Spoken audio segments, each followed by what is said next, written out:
the peak of our Mount Scoville here, and you wrestle with the heat of this wing. I've been told that it's easy to laugh when you're out there.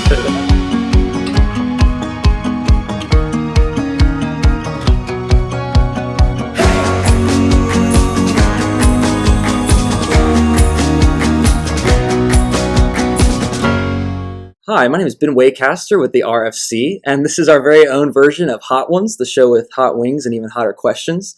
Our guest today is the esteemed Matt Shaner, elder at the Wacaster Church of Christ, and marketing professor at the University of Mississippi. Matt, thank you so much for joining us today. Glad to be here, Ben. Yeah. How you feeling about all this before you? So, people have been asking me that. I would say that I typically like hot, but once we get maybe to the here section, I'm a little got some fear and trepidation. So we'll see how it goes. I think that's totally appropriate. We'll go ahead and jump right in with our first wing here. For those of you who haven't seen the show, you eat a wing, ask the question, the wings get progressively hotter, and that'll be how it works. So we'll go ahead and dive right in with the first wing. All right. Cheers. Cheers.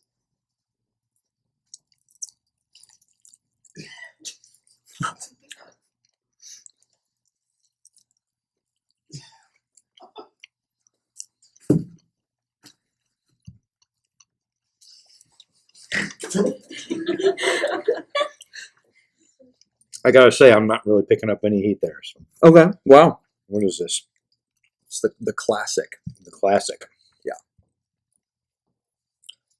Fresno chili, pepper, water, apple cider vinegar. Okay. Yeah.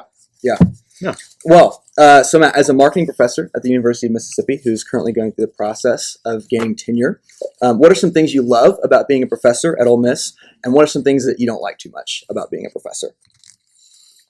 That's a good question. I love the energy of students.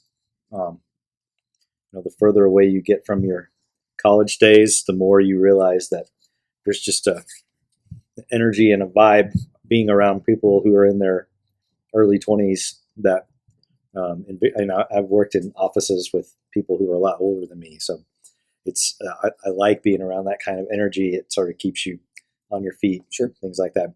Things that I don't like, I hate to use the same answer as I use for things I like, but some students are not as good as other students, and so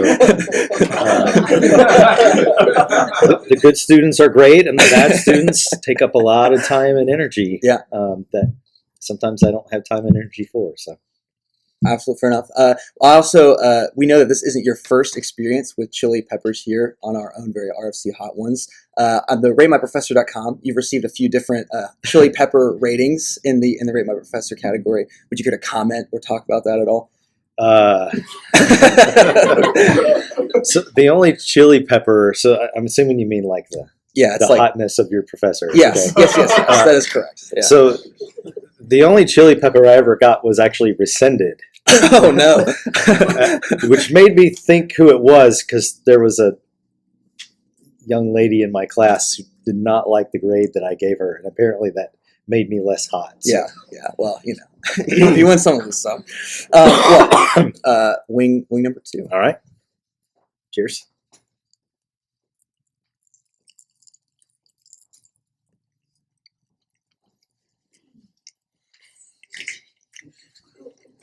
It's very citrusy. Yes. Yeah. But not very hot. No, this one's a very sweet wing. Not too bad. We'll get there. So this is red serrano peppers, rice bran oil, whatever that is, strawberries. Okay. Coconut cream. Am I missing the citrus here? I could have sworn there was orange or something. Maybe I'm just. No, it's strawberries. Strawberries. It's that sweetness. That's weird. Yeah. That's a very strange one. So as someone who spent 2 years living in Italy, for someone that was going to go and plan a vacation for Italy, what are your top 3 must-sees? You got to go see these places. You got to go to Rome. Okay. Rome it's got the Vatican, so you've got like world-class art. Yeah. I like Rome for the ancient and antiquities scene. So the Roman Forum, There's actually some Pauline sites, a prison where he may have been imprisoned. The Church of St. Paul outside the wall. Even scholars within our fellowship believe that there's a good chance he may have actually been executed and buried there. So it's super interesting. Florence, that's my favorite because that's where I lived. That's the Renaissance. It's Michelangelo. It's Machiavelli. It's Dante. Leonardo da Vinci. Like all of the Ninja Turtles you can think of were in Florence. Right. After that, so it depends. I love Venice. The north of Italy is like a different country than the south of Italy. Sure. I actually heard somebody say, and it's so true. If you get to Rome and you still like Italy, like keep going south because it gets better. But if you get to Rome and like you're not digging Italy anymore, you need to turn around because it gets worse. And just as far as like chaos and overstimulation of everything around you. It gets a lot worse. Do you have any favorite stories while you were in Italy? Oh man, so many. I've heard that you might have had some experience with Renaissance era weaponry. So I still am kind of a medieval and ancient weapons nerd. Like I have a combat quality two-handed broadsword at home. But I bought my friend a medieval. It was a replica, but a medieval crossbow. Right. And I was shooting it in our apartment and it shot through the window. And he's like, "Why'd you do that?" And I was like, "I was aiming for the radiator." Right. Like, that's not better. Well, radiator's better than a window. Yes. So. All right. Well, wing 3. All right.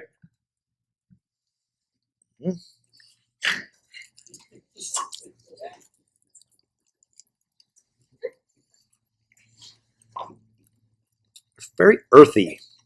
Like it tastes like it has dirt in it. So not a fan of this one then, probably. No. I don't know many people that go for the flavored dirt. So What is in this?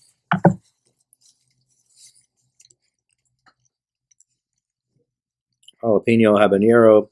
It's a chipotle. It's that smokiness. A little too smoky for me, though. Yeah. Well, as a longtime Chicago Cubs fan, what are some of your favorite memories of the Chicago Cubs, either watching the games or being there in the stadium? What are some of your favorite Chicago Cubs memories? So, Ryan Sandberg waved at me one time. Wow. This actually was at a Cubs game, but it's not a Cub. The Cubs were playing the Dodgers, and they had a leadoff hitter named Brett Butler. This was in the 90s. And Brett Butler went to high school with my dad and my aunt. And so we went down close to the field, and my dad yells, "Brett Butler!" And like people yelled at him everywhere. And sure, I went to high school with you. And so he actually came around and like talked to us, and he's like, "Oh yeah, I guess he dated my aunt for a while." Anyway, we got our picture made with him, and he signed a picture. That was pretty cool. My dad won an auction to throw out the first pitch at Wrigley Field. So I went up there and watched him do that. That's awesome. It was cool. My dad has always had like shoulder problems because of an injury. Yeah. And so we spent some time, like we paced off the distance between the pitcher's mound and home plate. Yeah. And we practiced at home, and he could like just barely get it to me. And he was so amped up on adrenaline when we got there that he sailed it over the catcher's head from the pitcher's mound. Let's see. When my dad turned 60, my brother and I took him to opening day at Wrigley Field, which was their 100th anniversary. Yeah. That was pretty cool. And then probably the pinnacle was when they won the World Series in 2016. Yeah. I was on a Zoom call with my dad and my brother and my aunt, and we basically watched the whole game on video chat. And we have screenshots of us just like going crazy when they won the World Series. That's awesome. Well, wing number 4, almost halfway there. So far, no problems. We're moving from red to green, it looks like. Here. Yes. I like that. Yeah. It's got cumin in it. Let's see. Green Serrano, applewood smoked Serrano, apple cider. Yeah, that's good. Yeah. Well, we've been told that Halloween is your favorite holiday of all the different holidays. You've been a big fan of dressing up ever since from when you were young till now. So, do you have a top favorite costumes of all time, and what made those costumes stand out from the rest? When I was in high school, my best friend in youth group and I went as our youth minister and his pregnant wife. So he was the youth minister and I was the wife. Sure. And do you remember those toys called Bumble Balls, where you like push a button and it like just goes? Okay, yeah. So I had a Bumble Ball tucked inside my belly, and I would push the button and it would just like go crazy. I'm trying to think, as an adult, we had a pretty good run with family costumes, although my kids are too cool for that now. Yeah, sure. But there was one year where I was the Riddler and my wife was Poison Ivy and my 3-year-old son was Batman. There's another year where I was Doc Ock and my son was Spider-Man. Yeah. The first year we moved here, we did a Egyptian theme. So my wife and I were like Indiana Jones kind of explorers, and my son was a mummy, and my younger son and my daughter were like Pharaoh and like that kind of Cleopatra. So pretty cool costumes over the years. But you're correct. That is my favorite holiday, and we spare no expense on Halloween every year. Yeah. So this year, some of you might have seen it. Maybe you, Caroline. This year, I had 2 costumes. So I went as Tony Stark, and I had like a light on my chest and the Tony Stark glasses. But just kind of a whim, spur of the moment, because I'm a big Tennessee football fan. Mm-hmm. So I got a bottle of mustard and a bag of orange golf balls, and I just wore my Tennessee stuff and walked around town antagonizing people. And Perfect. It was amazing. Perfect. I'm sure that one did not go over super well. But all right, wing number 5. This is the halfway point. All right.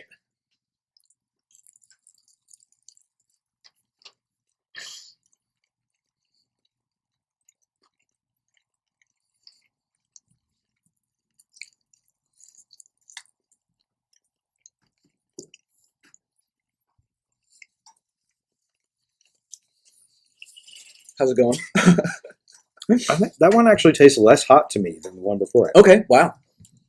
Oh, no, there it is. Yeah, I was going to say, some of these, we start getting in the range where these are sleepers now. It takes just a minute, and then they start kind of coming in. But it doesn't taste bad, but there's nothing distinctive enough about it to be like, I'm going to buy that again. Yeah. Not my favorite. So you worked a summer helping make some underground concrete safe rooms in between high school and college year. One of those strange part-time jobs that everyone seems to have. Do you have any fun stories about that particular work experience? I learned how to drive a forklift. Well, sort of. I went through the training, and then I got a forklift stuck, and they had to get another forklift to lift up my forklift to get it unstuck. Right. I learned how to use a welder that summer. Uh-huh. Just kind of a really good job to make me appreciate the value of an education as opposed to manual labor, which there's nothing wrong with. But. Yeah. I got you. Did you ever have any run-ins with a garage in your time in driving to and from your job? Oh yeah. So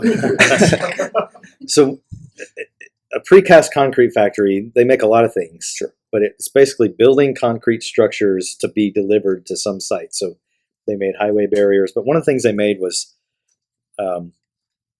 like the box under the ground that a manhole goes into when you open it up and crawl in. Yeah. And so we had to tar these things to make them waterproof. And so I was covered in tar, and I went out to my car, nobody else was there. And so I basically just like stripped all my clothes off and threw them in the trash and hopped in my car. Right.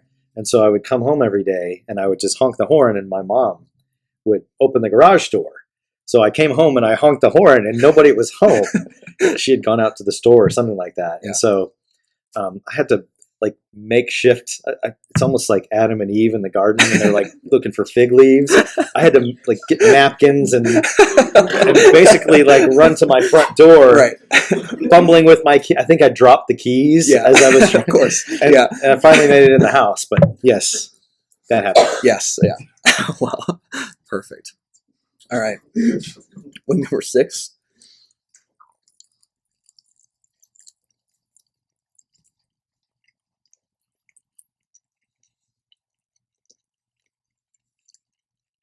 Like cinnamon or something. Yeah.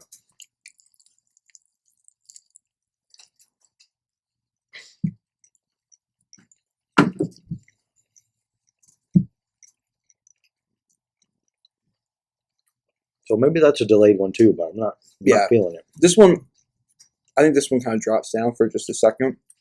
Well, but don't worry, a little bit because it's in preparation for the storm that's about to come. These next few are the ones where we really start to step it up. So, Matt, you're an elder at the Oxford Church of Christ. What inspired you to become an elder? And what about you? Do you find very rewarding? And what about that is very challenging? I'm not sure it's a matter of inspiration. It's calling. I was initially at least somewhat resistant to do that because people are as good as they can be. They're messy too. And so like you can't sign up for just the good parts. You have to sign up for the good and the bad. But I wanted to be a positive force in our church, not by myself, but with the group of men that we have we have such a great group of elders.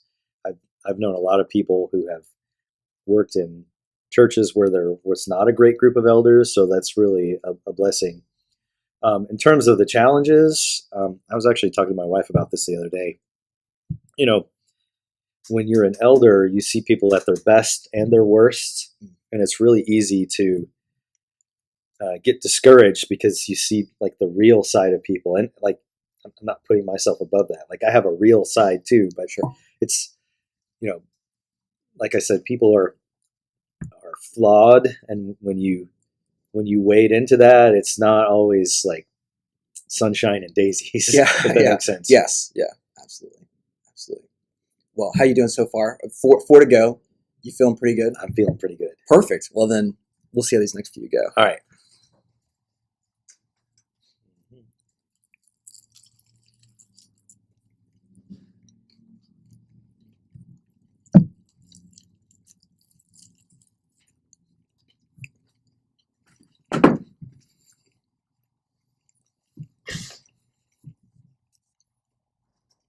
Also very earthy. I'm sure the heat will build, but I don't care for the flavor of that. Yeah. I think at this point it becomes less and less about flavor and more about spice. So it's a very common theme. I think we have a vague idea. I don't have any kids, so I have this vague idea that parenting is difficult. But as someone with 3 kids, I'm sure you can speak much more, directly to how difficult and how rewarding raising kids can be. Can you think of any stories that capture that? We've been told that maybe there was a year where near misses with the bathroom played a very particularly difficult and challenging role, either at camping or maybe on cruises. There was a very challenging times as a parent. So you always love your kids, but the level to which you like them like ebbs and flows. Sure. So when kids are first born and they can't move around and destroy things, like they're pretty awesome. Yeah. But when they get mobile, and they're not potty trained, it becomes like a slog sometimes. So, we had a men's camp out retreat at our church, and I'll just say one of my children, in case they watch this, was too afraid to use the bathroom in the dark in the woods, and so they used the bathroom in the tent. As you alluded to, we went on a family 3-hour cruise thing off of Chincoteague Island in Virginia, and it was freezing cold outside, and kids had bathroom issues. But I would say that there's seasons of your kids. We're at a stage right now where all of our kids are potty trained, and they're all in school, and they're super fun. My oldest is transitioning into his teenage years soon. So I'm sure that will be challenging in its own way. But yeah, we're in a good place. We like it. Awesome. Well, here we go. The final three. All right. This is the big one. All right.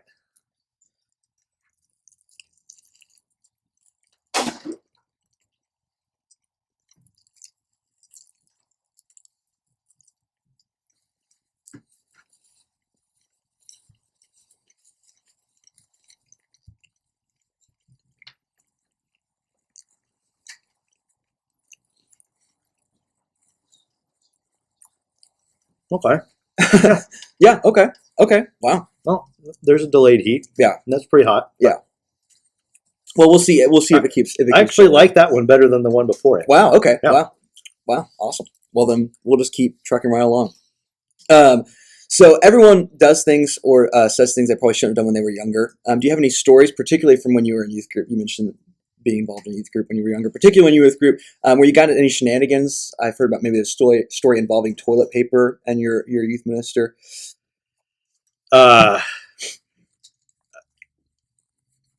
Yeah, so we TP'd our youth minister's house and basically got arrested and put in the back of a squad car by the police. They didn't press charges, so they let us go. But Yeah. Now I'm feeling the heat on that. Yeah. It's a very slow build. Wowza. Very slow build. Yeah. So how does it feel to have both in your life been an elder and be arrested before? Does that feel like Well, so arrested is probably not a harsh term? the technical word, but yes. briefly detained by the authorities. There you go. Well, yeah, no, it's shaped me. Shaped is a good word to use. All right, are you ready for this next one? Are you ready? Because you just made a noise. No, this is all easy. Okay. Easy.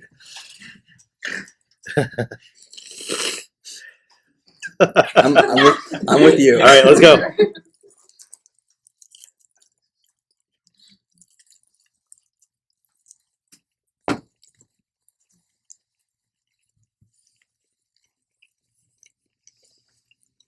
So, what is this? Hellfire Cranked. Okay. It was a big stream. That one burns my lips, but my tongue isn't as on fire as I thought it would be. That's good.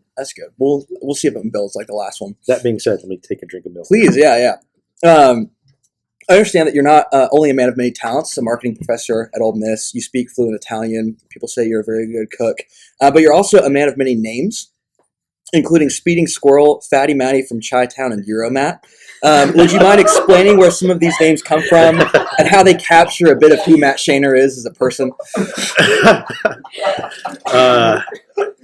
Sure.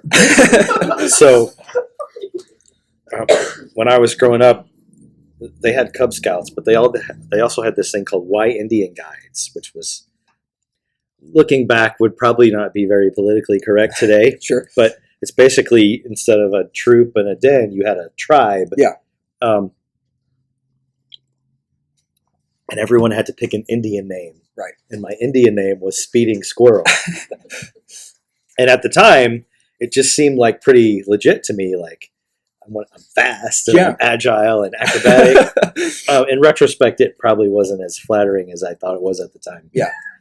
What were the other ones? I got Fatty Matty from Chi-Town and Euromat were the other two that I'd heard through the grapevine. So Fatty Matty Chi-Town was actually given to me by somebody else. Okay. So I can't take credit for that. Yeah.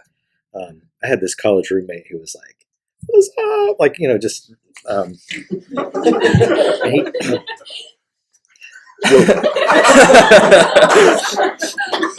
It's a slow build. It is. He gave people nicknames. Yeah. So Euromat.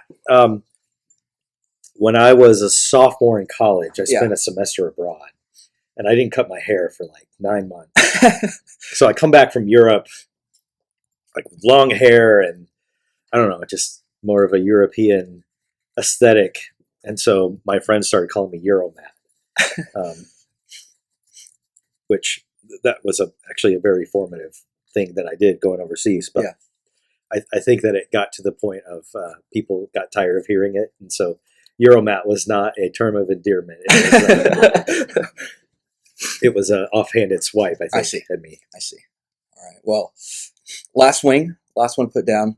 All right. So if you've seen the show Hot Ones, you know what comes next. There's a bit of a tradition to put the last dab on the wing just for a little bit of an extra kick and challenge. You're not required to do it by any stretch of the imagination. Just one of those things we encourage. I will tell you, having done this once before, a little does go a very long way. All right. That's a much smarter method. That's very safe. Very, very safe there. So here we go. Last one. You feeling ready? What, I just like dab this around there? Perfect. Okay. Perfect. Let's do this.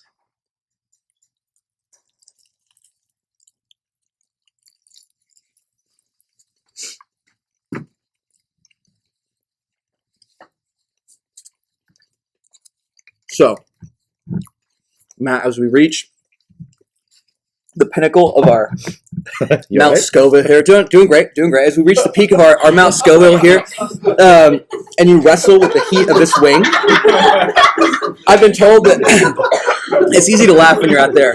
I've been told that you have wrestling has been a big part of your life ever since high school and on. So while you wrestle with the heat of this wing, we had the idea that maybe you could show me a few wrestling moves in the midst of all this. So, Okay. I'm a complete novice, so anything you show me is going to be learned skill. Okay, let's see here. Okay. Can we back over here? Yeah, perfect. So this was my signature move. I actually hit this move on a guy who was ranked third in the world in Greco-Roman, Wow. which he promptly spun out of and then Hit it on number third. but I did throw him. So the way this works, Yeah. any wrestlers here?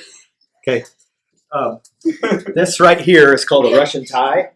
Okay. The Russians actually started doing this in the 60s because they can move you around. And so what I would do is get someone into the Russian tie, and when you do that, if you weren't flopping around, your instinct is to turn back towards me, like step towards me. Okay. And I would dump him that way. Which I won't do on this hard floor, but I appreciate that. I do. that's called a Russian tie to a fireman's carry. Okay. Wow.